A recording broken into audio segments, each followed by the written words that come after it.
Hey mga Vevs kong Rizaleñas like me!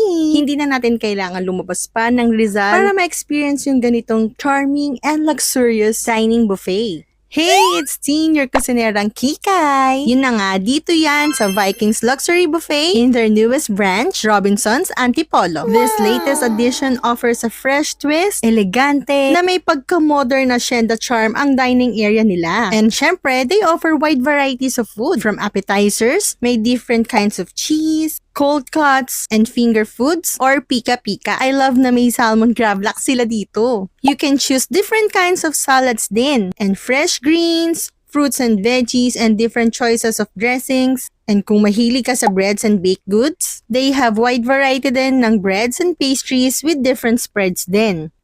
And for mains, of course, hindi mawawala ang Filipino foods. Target lak sa lumpia.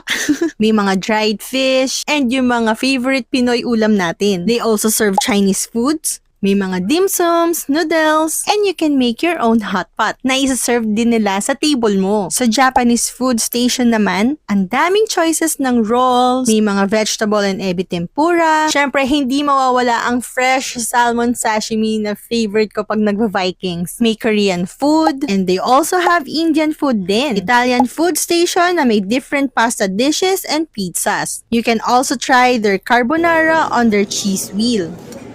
And may paihaw din sila with this fresh seafood and barbecues. Syempre, di mawawala ang carving station. May Angus beef, roasted lamb, turkey and chicken, and lechon belly. And may different sauces pa sila. I love the truffle sauce, promise. Ang sarap nito. With their mashed potato. Sayang at di namin na-try yung cheese raclette kasi available lang siya sa weekends. My favorite station, dessert time! They have cookies, buko pandan jellies, cheesecake shots, of course kakanin, halo-halo, fruit salad, and lots of choices of cakes. Avocado cheesecake, this is a must-try mga bevs. Of course, may ice cream station, and you can make your frozen yogurt din with different choices of toppings. And lastly, different choices of drinks. May mga infused water, different choices of fresh fruits and vegetable juice, cocktails, and beer. Oh, tuwang-tuwa ang daddy, ganyan.